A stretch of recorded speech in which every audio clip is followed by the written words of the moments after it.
In my last video, I outlined why it is that so many libertarian-minded people believe the dollar is headed towards collapse.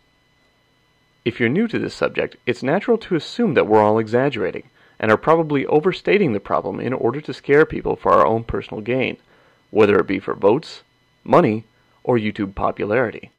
This level of cynicism is perfectly healthy. In fact, anytime anybody is trying to convince you that the sky is falling, it's probably a good idea to assume that they're full of it, because most of the time you'd be correct. There is money to be made and power to be gained out of fear.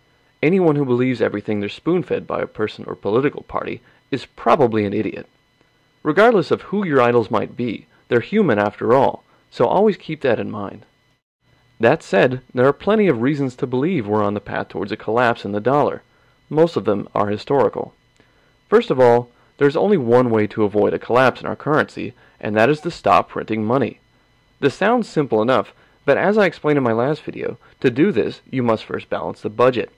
There are only two things you can do to balance the budget. You either have to increase taxes, reduce government spending, or some combination of the two.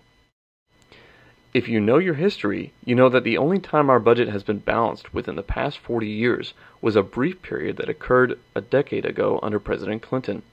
Many believe that even this tiny blip of fiscal sanity was actually an accident.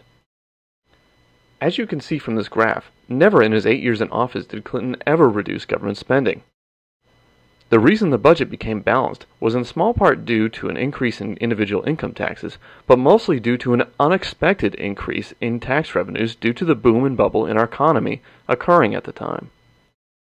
A boom like that of the late 1990s is extremely unlikely to occur within the next few decades. In addition, raising taxes in the foreseeable future would have a devastating effect on our already beleaguered economy. Paradoxically, increasing taxes now may lead to even less revenue. Therefore, the only option that remains is to dramatically reduce government spending and to pay down the national debt. This is where the trouble begins. Government spending has risen, in real terms, almost every year for the past 60 years. Obama has promised to cut the 2010 budget from its all-time high in 2009. But if you exclude 2009, his budget projection still requires a deficit 3 times as big as the record set by President Bush. Obviously, the bailouts were to blame for most of the spending increases in 2009. But when you look at the 2008 budget, you can clearly see that our problems will not end when the bailouts do. Even without the bailouts, the budget is still too large and the debt grows larger every day. Many people are also under the mistaken impression that the war in Iraq plays a significant role in our budget shortfall. Even if you took out Iraq spending, the deficit still remains. On top of all that, the tax revenue for 2009 going forward is going to be much lower. This would require an even greater reduction in spending to balance the budget. When you factor in the bailouts, things get even worse.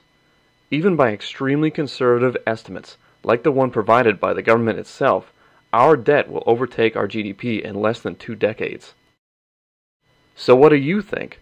Does it look like we're doing anything about our currency situation? Would any of our politicians risk losing an election in a futile attempt to persuade Congress to save our currency? What if the necessary spending cuts are in Medicare or Social Security?